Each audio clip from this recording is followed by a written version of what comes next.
Welcome to another edition of Black on Black. I'm your host, Julian Michael. I'm a comedian, I'm a writer, I'm a Black man who wears a lot of hats over a lot of hair. And I'm excited once again to sit down with a friend of mine. You know, every episode we talk to Black people from various experiences and parts of the world and share their stories. And it's always great for me to talk to someone that I met just in my travels who has become a friend.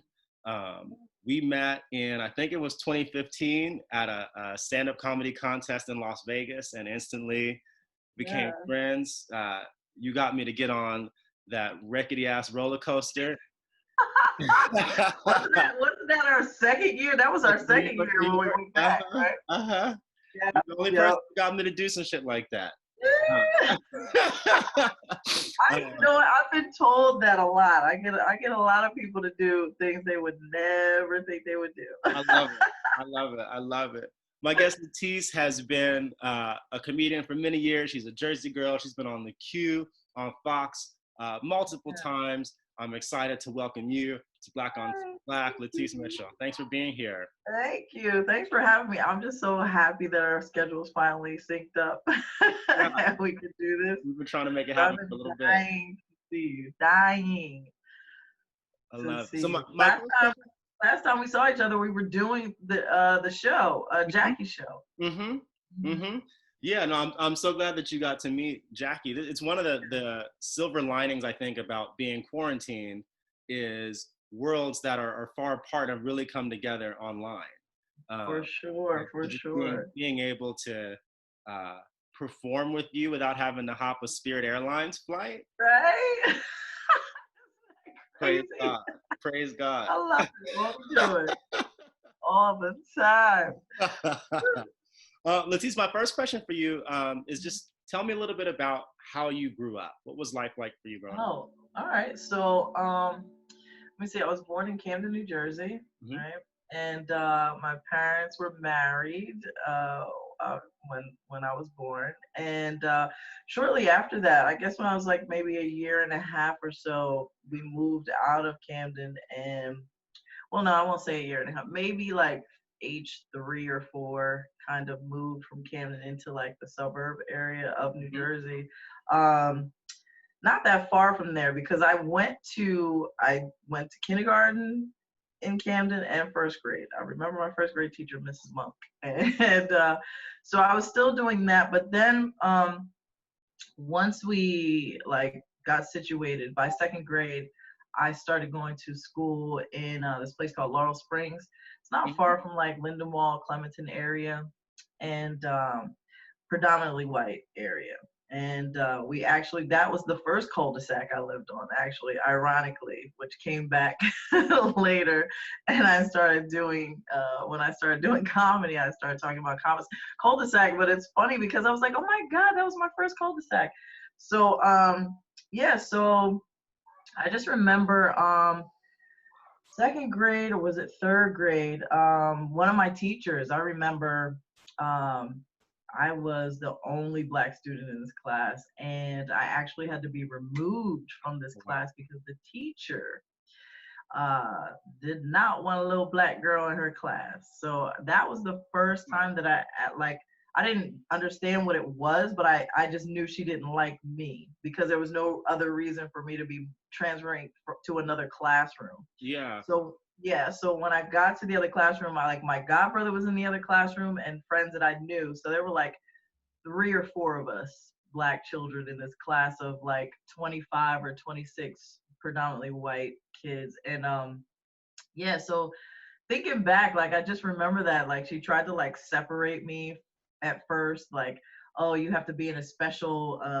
reading group before the class. Meanwhile, I started reading at the age of 3. So, and I tested early to even go into school. I was 4 when I started kindergarten, and my birthday is in December. So they tested me and they were like, yeah, she's good. Like I was reading already. So it tripped me out that they tried to immediately like separate me and have to do this, I don't know, this thing before like the whole Pledge of Allegiance thing. I just remember that we were talking about this I want to say a few months back, you know, after the whole George Floyd murder and the riots started, we just started really like diving into like racism and just like these thoughts. I started to remember these things that I encountered as a kid, and I'm just like, wow.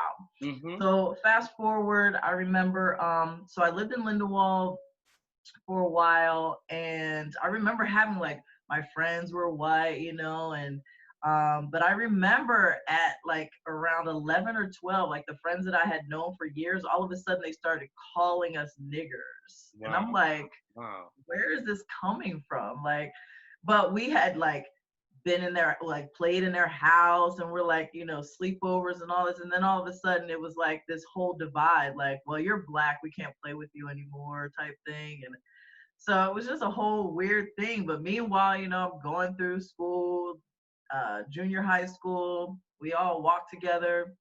But I have one really good best friend, Tisha, and she was black, right? So we got along fine. But I remember, because she had darker skin than all of us, the white kids would always be like teasing her, and I'm like, why, like, what is this? And her last name was Brown, so they just thought that was Yeah. hilarious, right? So then, No. you know, they got a clown. I'm just like, so like it was a real thing. So then high school, it was more of a mixture when I got to high school. But when I left Overbrook Senior High, that's in Pine Hill, New Jersey, I ended up going to Camden Catholic.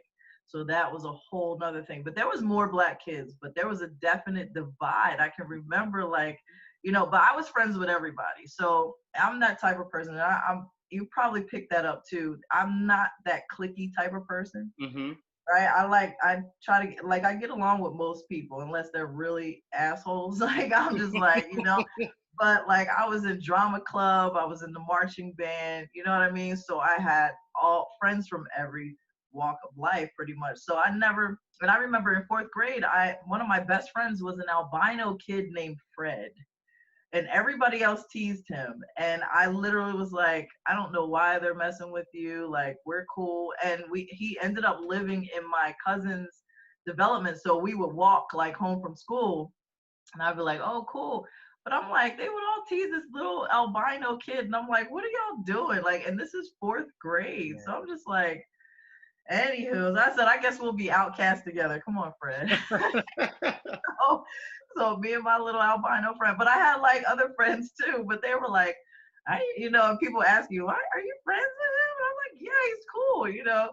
Um, so I don't know. I don't know. I just always rooted for the underdog, so to Mm-hmm. speak. Like, I was Mm-hmm. always like, yo, let's do this together type thing. I don't know where it came from, but that's how I've always been. Yeah. So high school was cool. There was more black people there, but it was still predominantly white school. And our mascot was the Fighting Irish. So come on now. So you got black people doing a Fighting Irish cheer, you know, Mm-hmm. like, we're the Fighting Irish. Like, no, not really, but okay. And during the time when I was in high school, that was the whole time when apartheid was going on. And, you know, School Days came out, and they were, you know, that whole thing. So then you had the wannabes and the jigaboos and all this other stuff. And Mm-hmm. Spike Lee's doing his thing, do the right thing. So we were all walking around like Black Power. We had the African, you know, red, black, and green. I even made up a song. Oh my In gosh. Pig Latin. We had music and everything to this show. I'm gonna do a little bit for you, because we even did it like in a little Jamaican accent. We were like, green is for the Anle, black is for the Igbo pay, red is for the blood that the Igbo pay, and shade. This is not a own pay, this is the Eshes May. So take the time to listen to Ime. And we had verses and everything, I yo. love it. I love it. We have verses, and I can't believe I still remember that. And my friend Tammy, who I wrote it with, we were cracking up, because I said, Tammy, you remember that song we made in high school? That was junior year. What's crazy is that y'all were revolutionary, but on some pig Latin at the same time. Right. Real. We just knew we were jamming. We had a keyboard and everything. Yo, we Oh had my music God. to this. Oh man, it was so great. But yeah, it was that whole movement. So like, cause I graduated in '90, so you know we had Public Enemy, All that was hot during that time. Poor righteous teachers. So we were like, yeah, we, fight the power. And then you had NWA, fuck the police, and Mm-hmm. like all that stuff. So I'm like in high school, like, yeah, and driving in my mom's white Eldorado, bumping poor righteous teachers and D Nice and all time. It was hilarious. And I'd be going through like going into like Glassboro and stuff. That's where like all the black people were. And I'm like, yeah, I'm down, even though now I'm at Catholic. I didn't tell them I went to Catholic school and shit. I was like, yeah, I go home. As soon as somebody would hear me speak, though, they'd be like, you sound white. And I'm like, really? So I was used to that. And so that was a whole nother thing. You had black people getting on me Mm-hmm. because of the way I spoke. So that was a whole thing that I dealt with all through school. Yeah. And ironically, I ended up going to Morgan State University, graduated from Camden Catholic, went to Morgan State. My first, experience with a black marching band. I tore it up. I know I you was did. I like, know you I did. love this. I literally didn't go to class, Julian. I slept until it was time for band practice Oh and my would go God. to band practice and be at the games on Saturdays. And that's all I did the first semester. Oh my God. But A you mess. graduated though. And I lived off campus. I had my own house, Oh basically. man. Yes, Mrs. Jennings, I'll never forget her. Then I was the only student there at the time, so I had the whole run of the house. I had the basement she had nicely set up. I had my own room upstairs, full rent, kitchen, everything, and I was living it up, child. Wow. Wow. So Yep. tell me a little bit about what life is like for you now. Now, well, I mean, I think now as an older black woman, I done come into my Mm-hmm. voice, especially doing stand up. Like when I found stand up in '09, it was like, what is this? Because I didn't even realize I could get on stage and be funny and just be me. So I think I told you the story of like how that even happened. I went to a show like at the end of '08 and to support another friend that I actually graduated from high school with in Atlantic City at the Comedy Stop, which isn't even there anymore. Went to go watch her show, and I met another comedian who ended up being one of my mentors, Coleman Green. He's from Philly. And we're just sitting around after the show talking, and we're laughing and joking. And he was like, yo, you're pretty funny. You should get on stage. And I'm like, what are you talking about? I'm like, what do you mean? He was like, yeah, right. Get 5 minutes together. And I was like, still, I don't know what you're talking about because I don't even write what. How do I know what 5 minutes is? I'm like asking him all this. And he was like, listen, I'm going to take you to an open mic and just start writing material. Just start writing. And I was like, so all the crazy stuff that would normally pop in my head and fly out, Mm-hmm. I started writing this set down. At the time, I didn't even know it was called a set. So that was December. So January comes and he literally hit me up on Facebook. Was like, you ready? And I was like, I guess. So it was like a Wednesday night. It was January 14th. I'll never forget. January 14th, 2009. They took me to the Northeast Cabaret and I had my little little bit of material. I got up there and literally people were cracking up and I'm like, what?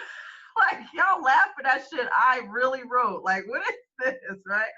The rush was Isn't it? Yeah. unbelievable, right? So Oh yeah. the dude was like, the host of the show that night was Pat O'Donnell. I'll never forget him. Because I've done shows with him since then, but he was like, LaTice, is this right? This is your first time on stage? I'm like, yeah. He was like, give it up again for LaTice, right? I think they let me go longer than 5 minutes. They let me go like 8 minutes or something. I recorded it. And then a month later, no lie, was my first live show. They asked me to do a guest spot. The owner of the cabaret was like, he had heard about me. And then he had me do a guest spot in his bigger club in Doylestown, PA. And I did 5 minutes on Valentine's night to a sold out crowd. It was unbelievable. And I was like, I don't ever want to stop doing this.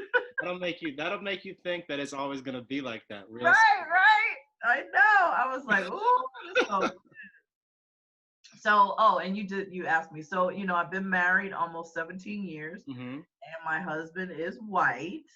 I have three children. My oldest is 28 now. Mitchell is 13. He'll be 14 actually at the end of this month. And then the baby is 5. He starts kindergarten in September. So that's my life.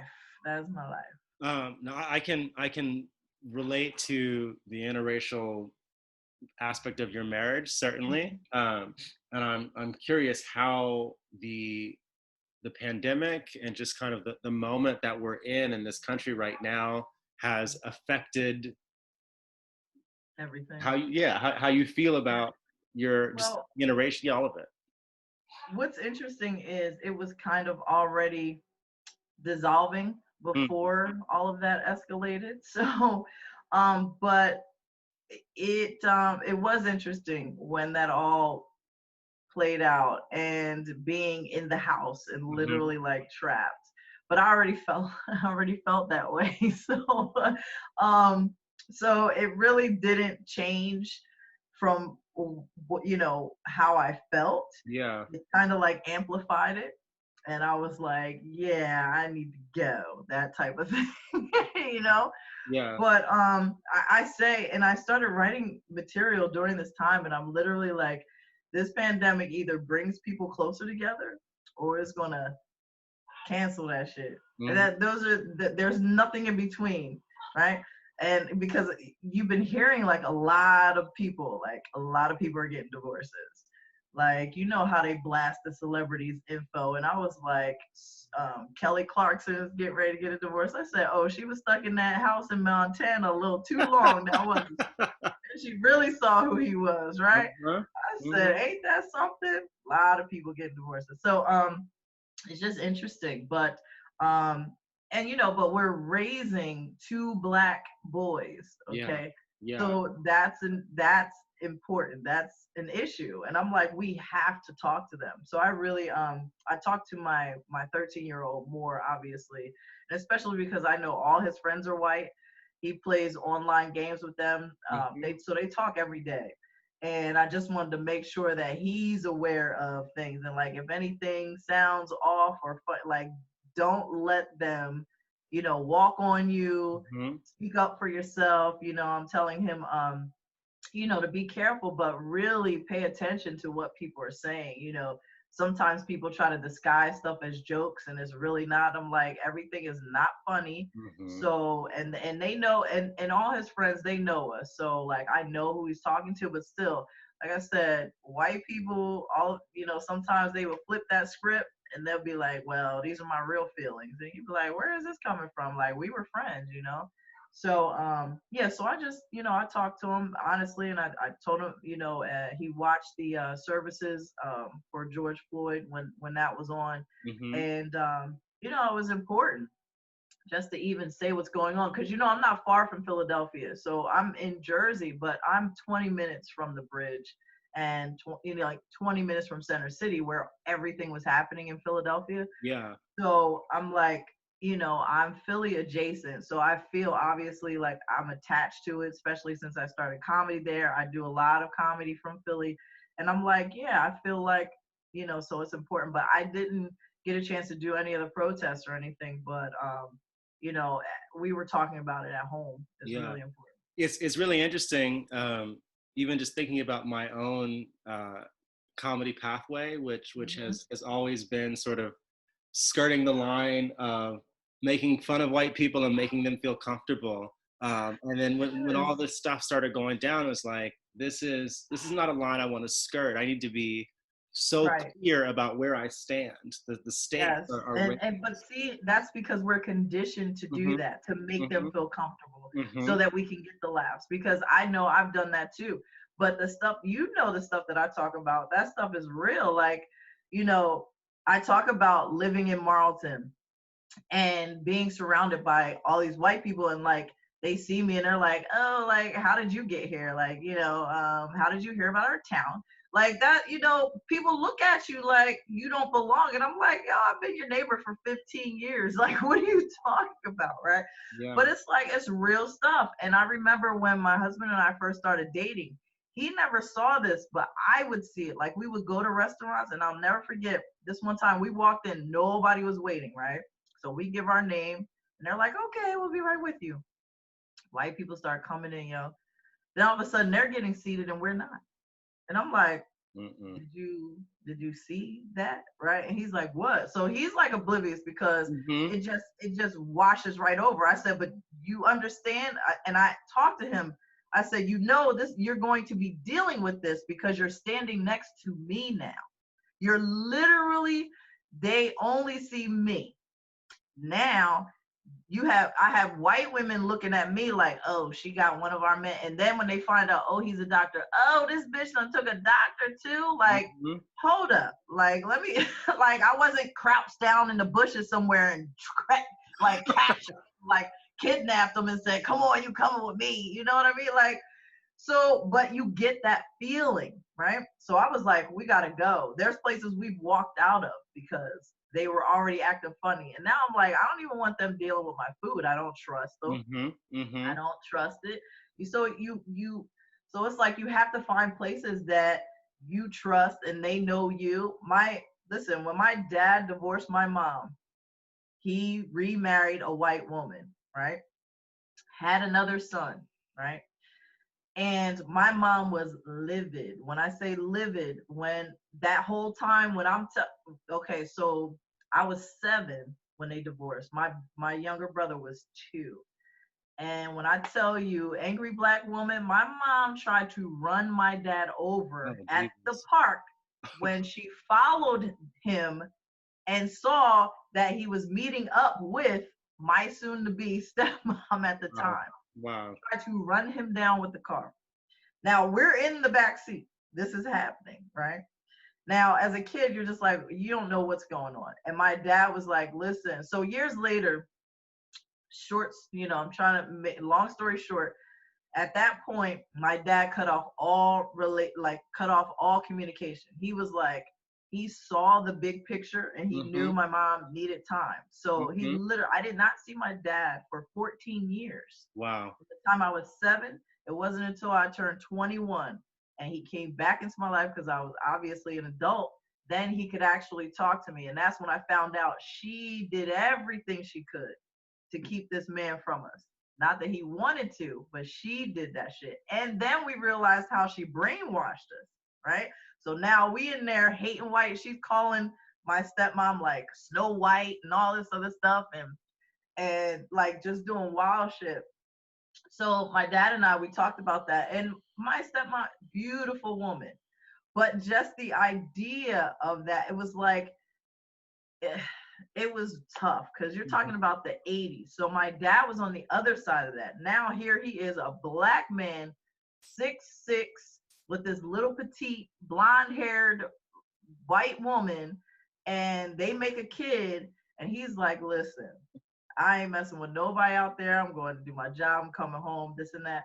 They have beautiful life, but that shit is crazy. In the 1980s, for him to do that, that was tough.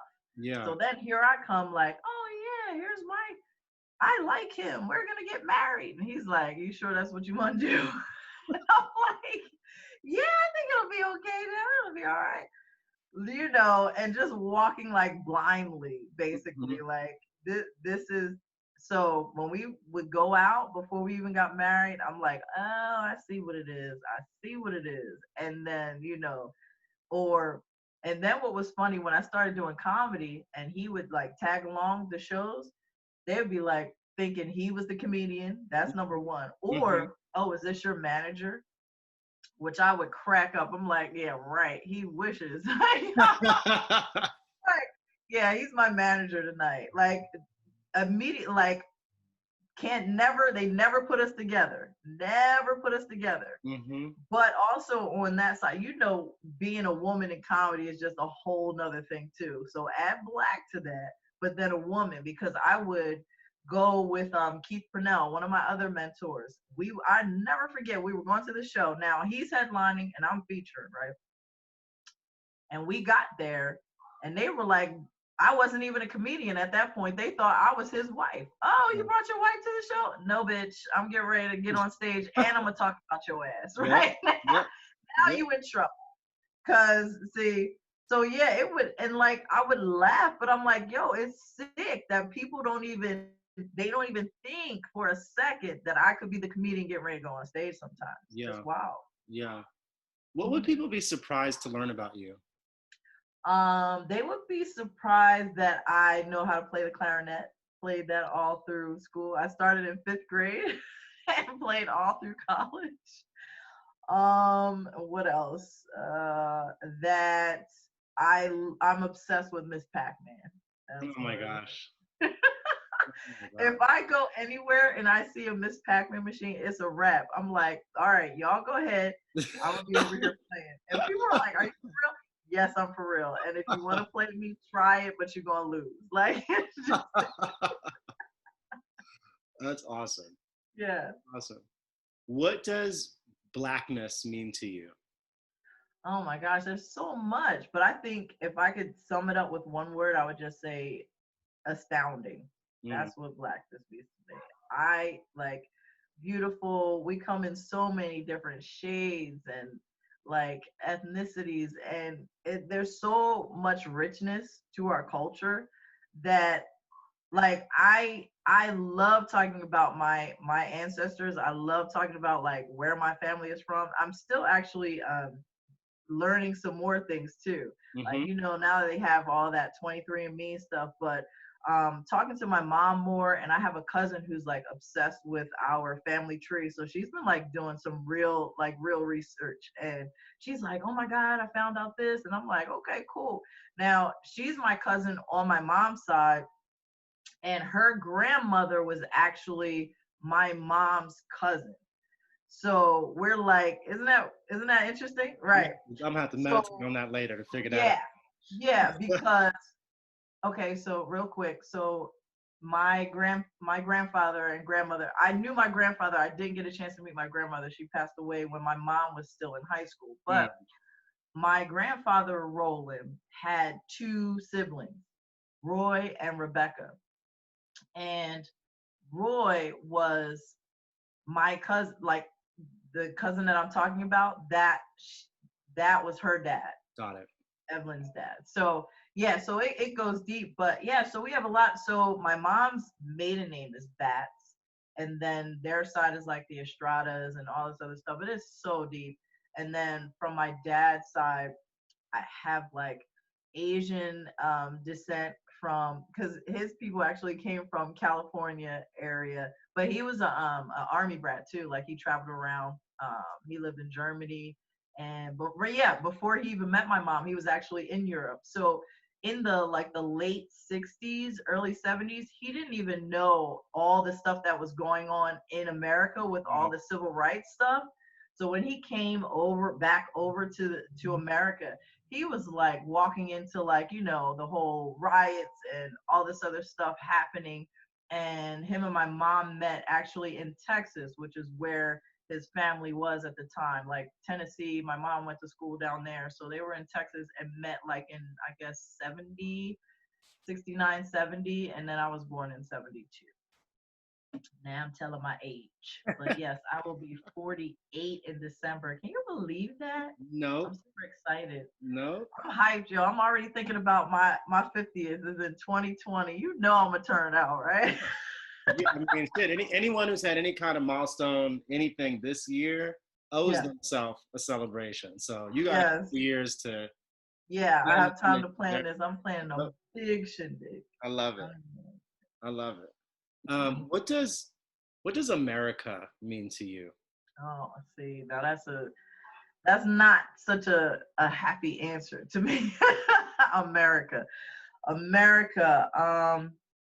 You know, it's very interesting because we're supposed to, America is supposed to be like, freedom and Hmm. the land of the brave and the free and all this other stuff. And then when you think about the history that African Americans have had in this country, I cannot be that happy. Um, I'm I love my life now, but I cannot imagine if I was, we're talking like in, 1700s, 1800s. Like I always said like they would have killed me right off the bat because I would have just been like, I don't like it here. And I would have been like, one or the other.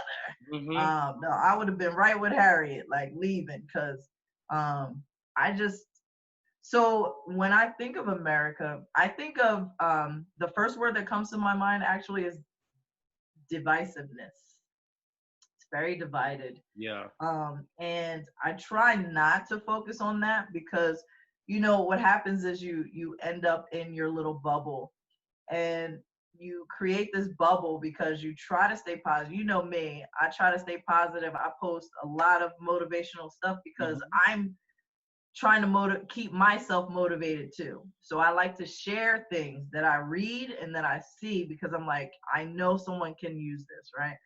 But at the same time, when you think about what's happening outside in the world, and then we're getting these news stories, and then, you know, Black people are being killed left and right, it's like, what is really happening? And then you have this person in the White House who doesn't give a shit about anybody, not one person. Mm-hmm. And I mean, to the point where he doesn't even really care about himself. He's not, you've never seen him wear a mask.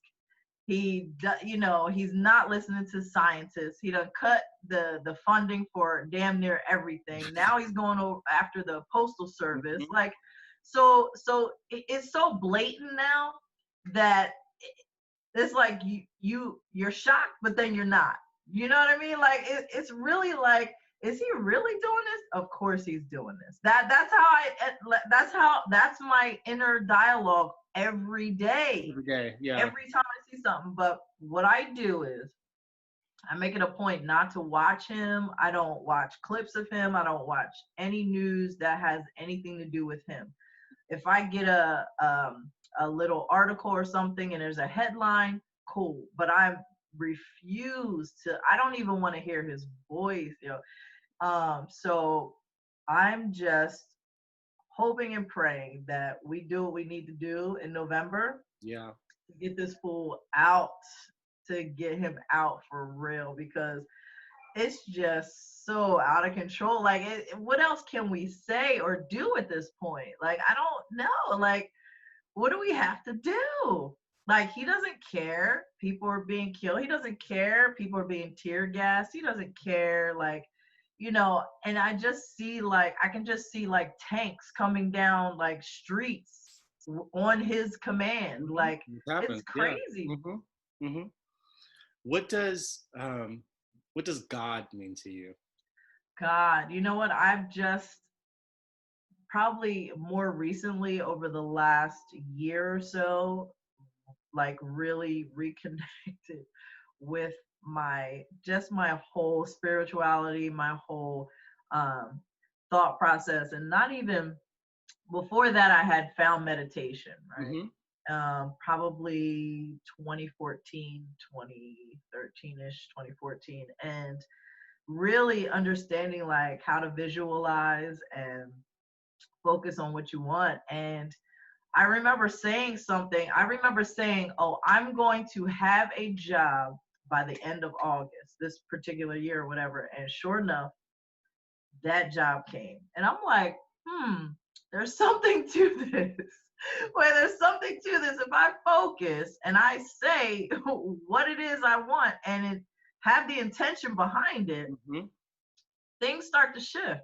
So I started reading more, and I read this book. Have you ever read the Art of War? It's Oh a yeah. huge book. Oh It's yeah. like over 500. I can't even believe I actually read that because, to be honest, I'm not like an avid reader, but if I'm really interested in something, I will. Mm-hmm. And I stuck to this, and I read this book, and then I started reading more about The Secret and everything, and getting into that. But um more recently I've started like really just praying and just trying to center my thoughts and my focus inward, especially like when this pandemic hit. I was like, listen y'all, I said, things are shifting, things are changing, and a lot is happening. Like, you notice like people are being exposed. You notice that, like, there's a lot of people like being exposed for things that, and I'm like, this is what it is. Like, it's a whole cleansing process happening right now. Absolutely. And when I started to realized that, I was like, listen, you gotta get right with yourself, and with whatever it is you feel that is helps you, whatever higher power, whatever you pray to every day, if you're like, just get right with that. And I knew this, so I was like, I just started meditating more. And my daughter is heavy into meditation and prayer, and very she's very like in tune with a lot. In fact, she's actually an empath, right? Mm-hmm. So she can feel a lot more than most, right? So I tend to like, so we talk and she's like, yeah, mom, this is this is getting heavy, like it's getting wild. And I'm like, you're right. And if you notice, it's like, even when I started going back out and traveling during this pandemic, people just aren't in their right minds. Like, they're just not, nothing is clear.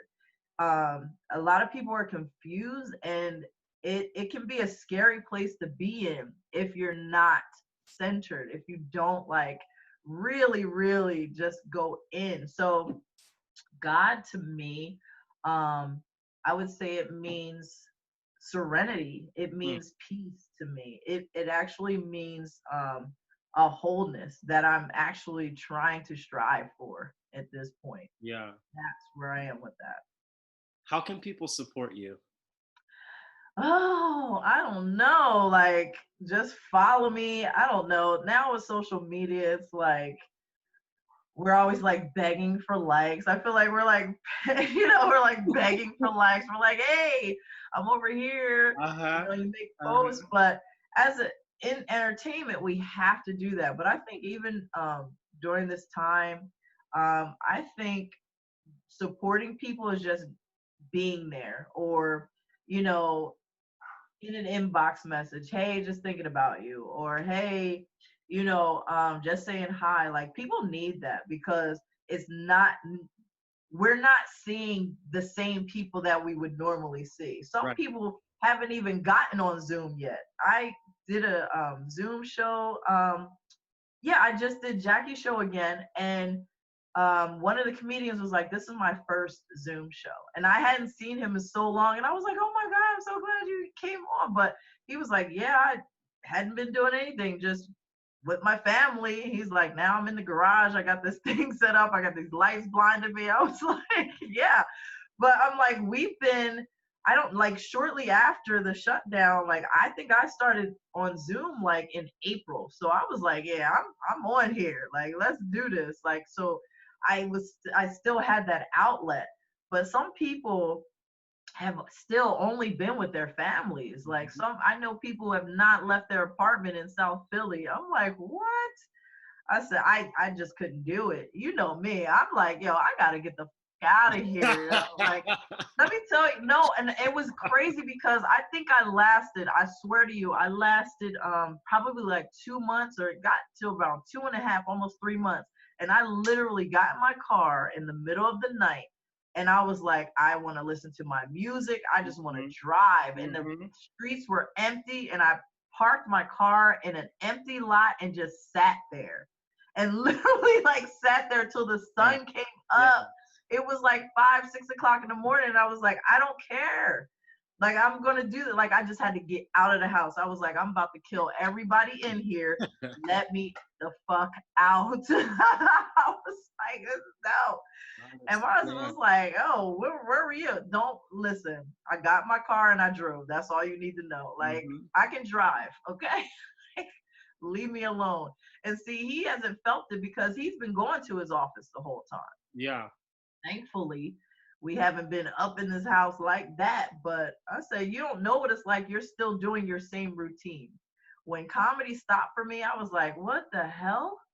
This isn't right. Mhm. So yeah, that I got to my breaking point, and then I was still like, and then I was doing more shows on Zoom, and then there's a Sunday mic that happens, and they've been going strong.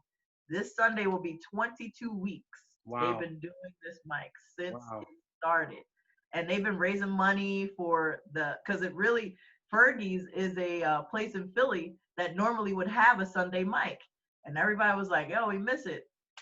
The crew that used to, would run the show, they started this thing on Zoom and never looked back. And it's gotten better and better every week. That's awesome. Yep. Well, we'll pass on your social so people can follow. Yeah. I will testify to the power of your memes and how funny and inappropriate they are during my work day. They really are. I love it. I am on it. LaTice, I love you because you're one of just the realest people I know. I never have to worry about or wonder what you're thinking because you can either, if I don't say it, you can see it on my face. That's number one. If somebody I wear my heart on my sleeve most of the time. Yeah. Love it. And that's what, and going back to that first time we met in the green room before that thing, and I was like, yo, and I forget, I think I just walked up to you because you were like so quiet. I was like, yo, what's up with you? I think I said something like, yo, what's your name? And you were like, Julie, and I was like, so I introduced myself, and I was like, I don't know, you just seem like you're gonna be fun. Let's hang out. I was all in my head because it was a contest. The thing about comedy, it's like normally backstage we're all friends, but as soon as it's a contest, everybody gets a little weird. So I was being weird, but you were in your head for sure. I was like, yo. I love it. I was like, yo, you seem pretty cool. What's up with you? Like, you were like, nothing. I'm from, you were like, I live in LA, whatever. And I was like, oh, word. And then, I don't know, we just clicked immediately. And I was like, yo, you're cool. And then we were like, started inviting more people around us. We were like, all right, y'all cool. Y'all can come in. It was like, and at one point, then we had like, we were all the cool kids. Let me see. Being the cool kids as a comedian is not necessarily the cool table you really want to be at. But I know, not all the time. But we had our own little, like little circle, and we helped each other get through that because that was that World Series of Comedy, yo. That was like, it was grueling, but it was fun, and it was always a learning experience. I was like, okay, this is cool. But definitely everybody can follow me or find me under LaTice Comedy. That's on everything, really. And I do have a new Facebook page that I made, so that one's called LaTice Jokes. If I get, but I like when the pandemic hit, I started like I got rid of a lot of people that I didn't need on my Facebook. I was like, let me clean house a little bit, and I literally got rid of like over 300 people at one point. And I was like, yeah, I mean, some people had like double accounts. I'm like, what the hell? Why do I have like 3 pages for one person? Get the hell out of here. It was like taking up space. Like, I don't need you. So, but yeah, LaTice Comedy, LATICE on everything. And yeah, follow me on Instagram, Twitter, all that good stuff. I love it. Thank you for talking to me today. I love talking to you. I like, this could be a whole nother hour if we let it, Yeah. Well, after we'll see what happens in November since you talked about it, and then we'll come back and we'll see if we need to. Oh my gosh, yes, we'll be listen, we're gonna be celebrating Biden and Harris. I'm for it. I'm sorry. Listen. Yes, it's a must. It's a must. We need it. I'm excited. Thank you, Julian. Thank you.